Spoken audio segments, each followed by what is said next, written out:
जय हिंद दोस्तों, Newton classes में आप सभी का स्वागत है। तो दोस्तों 12th क्लास का हिस्ट्री हम प्रीवियस ईयर क्वेश्चन चला रहे हैं और आप लोग भी जानते हैं कि प्रीवियस ईयर क्वेश्चन हम 10 तक कर चुके हैं। तो दोस्तों हिस्ट्री का जो प्रीवियस ईयर क्वेश्चन कर लिया वो समझिए कि हिस्ट्री का सब्जेक्टिव में पूरा नंबर। क्वेश्चन नंबर 11 हम लोग देखते हैं। क्वेश्चन नंबर 11 है, विश्व के किन्हीं 4 आश्चर्यों के नाम बताइए। तो दोस्तों उत्तर में लिखेंगे कि विश्व के 4 आश्चर्यों का नाम क्रमशः है ताजमहल, पेट्रा, चीन की दीवार एवं क्राइस्ट रिडीमर। तो दोस्तों हम लोग इस प्रकार से आंसर ये लिख देंगे। आइए क्वेश्चन नंबर 12। क्वेश्चन नंबर 12 है, गुप्त काल के 2 प्रसिद्ध मंदिरों के नाम बताइए। तो दोस्तों उत्तर में लिखेंगे 2 गुप्तकालीन मंदिरों का नाम तथा स्थान इस प्रकार है। तो एक में लिखेंगे भूमरा का शिव मंदिर, भूमरा का शिव मंदिर जो मध्य प्रदेश में है। तिगवा का विष्णु मंदिर जो जबलपुर में है।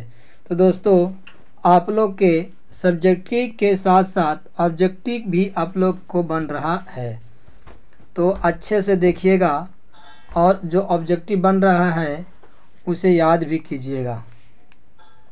क्वेश्चन नंबर 13, किताब उल हिंद की 2 विशेषताओं का उल्लेख कीजिए। तो हम लोग उत्तर में लिखेंगे किताब उल हिंद की 2 विशेषताएं निम्नलिखित है। एक में लिखेंगे इसकी भाषा सरल और स्पष्ट है। 2 में लिखेंगे दोस्तों यह एक विस्तृत ग्रंथ है जिसमें धर्म और दर्शन, त्योहारों, खगोल विज्ञान, रीति रिवाजों तथा प्रथाओं, सामाजिक जीवन, भार तौल तथा मापन विधियों, मूर्ति कला, कानून, मापतंत्र, विज्ञान आदि विषय का विवेचना किया गया है। तो दोस्तों किताब उल हिंद का 2 विशेषताएं आपको इस प्रकार से लिखना होगा। आइए हम लोग क्वेश्चन नंबर 14 देखेंगे। क्वेश्चन नंबर 14 है, सहायक संधि से आप क्या समझते हैं। तो उत्तर में लिखेंगे दोस्तों सहायक संधि का जन्मदाता या सहायक संधि का जनक लॉर्ड वेलेजली को कहा जाता है। दोस्तों ऑब्जेक्टिव के दृष्टिकोण से आप लोग याद रखिएगा कि सहायक संधि कब हुआ था। तो याद रखिएगा 1801 ईस्वी में हुआ था। ठीक है, चलिए अब हम लोग आगे चलते हैं। सहायक संधि का जन्मदाता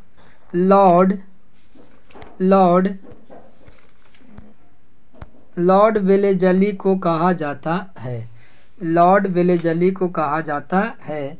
सहायक संधि हुआ था 1801 ईस्वी में। आइए अब हम लोग देखते हैं आगे। सहायक संधि मूल रूप से ब्रिटिश ईस्ट इंडिया कंपनी और भारतीय रियासतों के बीच एक संधि थी।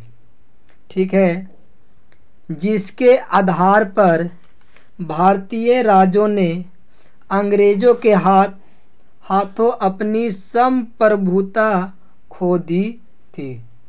बताइए, जिसके आधार पर भारतीय राजों ने अंग्रेजों के हाथों अपनी क्या खो दी थी। तो संप्रभुता खो दी थी।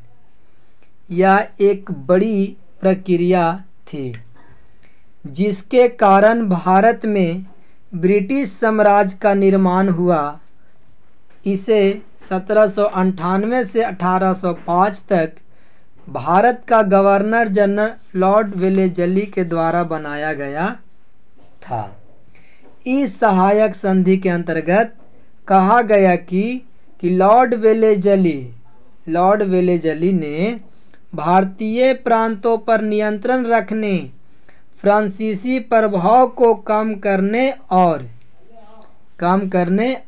अब आगे हम लोग देखेंगे कम करने और एक प्रतिद्वंदी सेना बनाने के लिए एक योजना तैयार की, जिसे आज के इतिहास में सहायक संधि के नाम से जाना जाता है।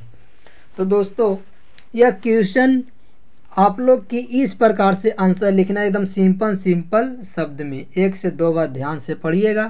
तो एकदम रियलिटी बता रहे कि आप पक्का दम लिख दीजिएगा अच्छा से, वो भी समझ गए। आइए क्वेश्चन नंबर 15।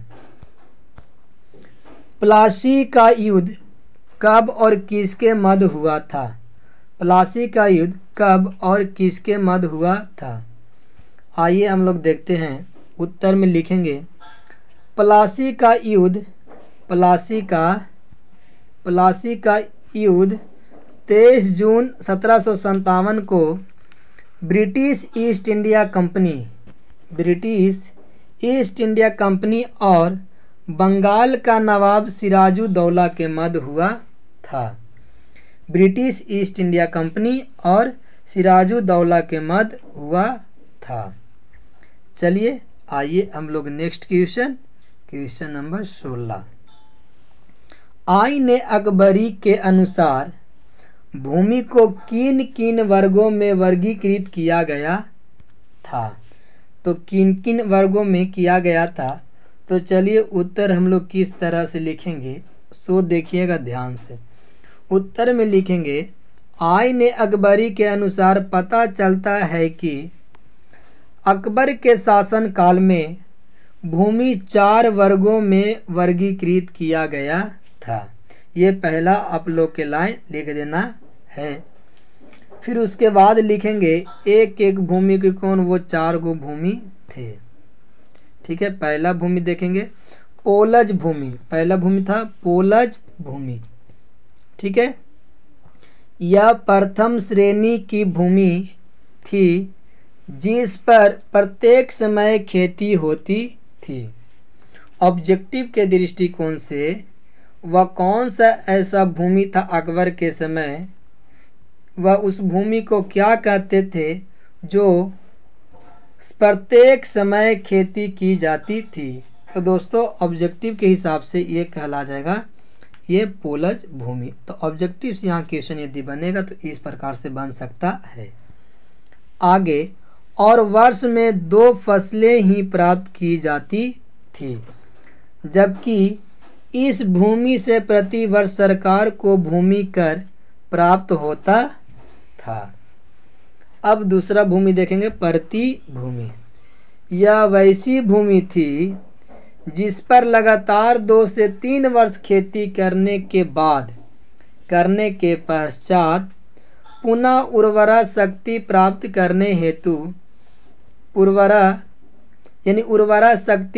करने हेतु एक वर्ष के लिए प्रति यानी बिना खेती की प्रति छोड़ दी जाती थी।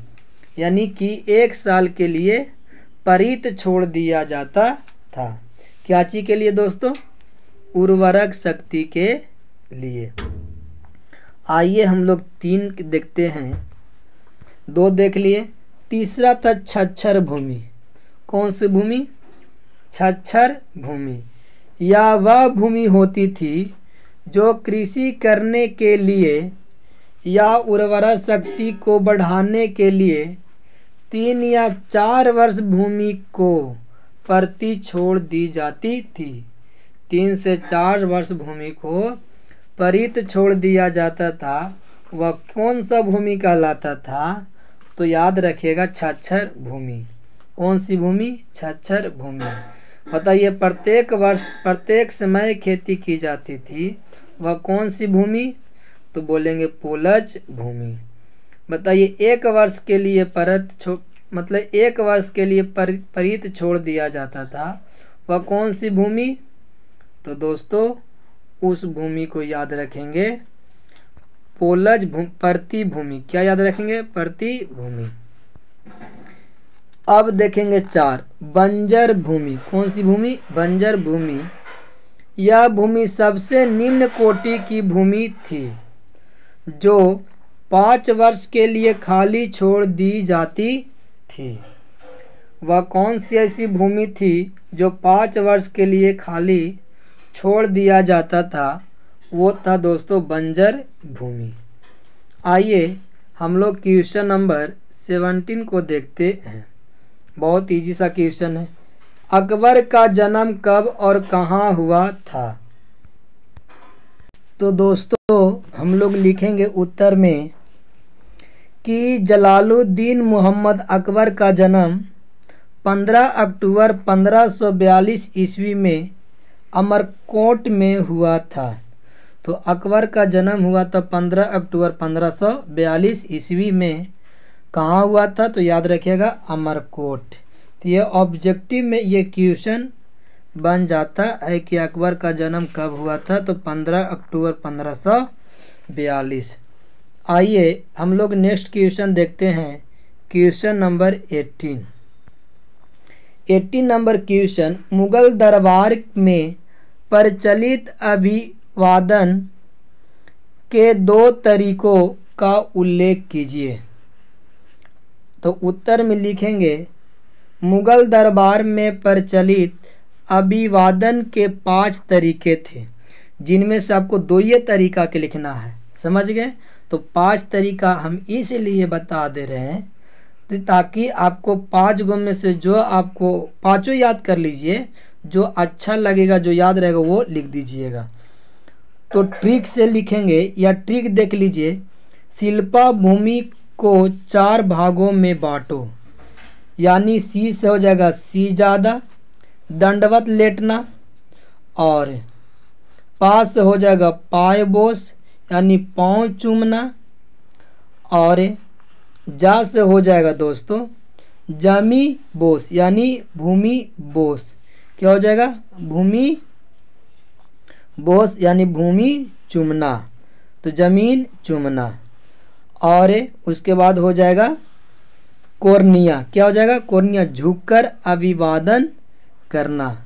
तो शिल्पा भूमि को 4 भागों में बांटा गया है। चलिए अब हम लोग चलते हैं आगे। क्वेश्चन नंबर 18 हो गया। अब हम लोग चलेंगे क्वेश्चन नंबर 19। अच्छा ये 5वां था। चलिए हम लोग 5वां देख लेते हैं। 4 करवाए थे, 5वां तो दोस्तों 4 तस्लीम, झुककर हाथों को ऊपर नीचे करके अभिवादन करना। तो लिखेंगे दिल्ली सल्तनत के शासक बलबन 1265 से 1287 ईस्वी तक ने फारसी परंपरा का अनुकरण करते हुए दरबार में सिजादा, घुटने पर बैठकर सिर झुकाना एवं पायबोस, जो एक एक के लिखाए थे उन्हीं चीज़ों को हम थोड़ा सा एक्सप्लेन किए हैं, सुल्तान के चरणों को चूमना प्रथा लागू की थी तथा धूमधाम के साथ फारसी नववर्ष का त्यौहार नवरोज मनाना भी आरंभ किया था। अब आगे दोस्तों देखेंगे, आगे है, थोड़ा सा इसको छोटा कर देते हैं। चलिए आगे देखेंगे सिजदा प्रथा मुगल दरबार में लागू थी। इसके तहत दंडवत भी लेटा जाता था। शाहजहां इस प्रथा को इस्लामिक धर्म के अनुकूल नहीं समझता था। उसने सिजदा के स्थान पर जमी बोस प्रथा आरंभ किया। तो दोस्तों यह क्वेश्चन ऑब्जेक्टिव बन गया कि सिजदा के स्थान पर जमी बोस प्रथा आरंभ व मुगलिया शासक कौन थे जिन्होंने लाए थे? तो याद रखिएगा शाहजहां। इसका अर्थ होता है जमीन चूमना था। कुछ समय बाद इसे भी बंद कर उसने 4 तस्लीम प्रथा आरंभ की। कोर्निया भी अभिवादन का एक तरीका था। इसमें दरबारी दाएं हाथ की तलहटी को सिर पर रखकर आगे की ओर सिर झुकाते थे। तो दोस्तों इस प्रकार से आपको आंसर लिखना है ताकि एग्जामिनर एक भी आपका नंबर ना काटे। चलिए क्वेश्चन नंबर 19 यानी कि 19। चलिए 19 नंबर क्वेश्चन, गोपुरम से आप क्या समझते हैं? तो दोस्तों गोपुरम से आप क्या समझते हैं ये जरा आप समझिएगा।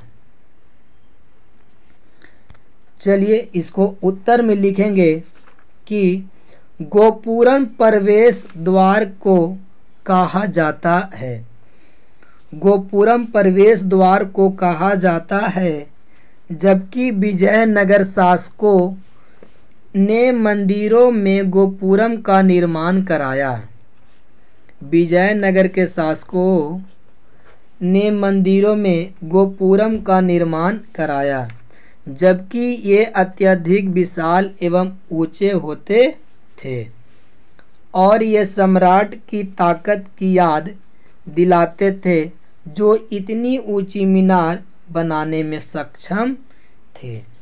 तो दोस्तों इसका भी आंसर एकदम सिंपल है, एक दो बार पढ़िएगा तो आपको क्लियर समझ में आ जाएगा और लिख भी दीजिएगा।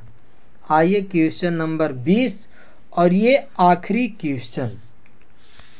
चलिए, विजयनगर साम्राज्य पर शासन करने वाले किन्हीं दो वंशों का नाम बताइए। विजयनगर साम्राज्य पर शासन करने वाले दो वंश, प्रथम वंश के नाम था संगम वंश और दूसरा वंश सालू वंश। तो दोस्तों जितना क्वेश्चन हमें बोलेगा हम आंसर उतना ही लिखेंगे। तो विजयनगर पर शासन करने वाले के किन्हीं दो वंशों के नाम पूछा है तो हम दो वंश के नाम बता देंगे। ऐसे और सा वंश आए थे, समझ गए। तो हमें जितना पूछेगा हम उत्तर भी उतना ही देंगे। तो दोस्तों आज की वीडियो बस इतना ही तक। जय हिंद, जय भारत। मिलते हैं नेक्स्ट वीडियो में। वीडियो कैसा लगा कमेंट बॉक्स में ज़रूर बताइएगा।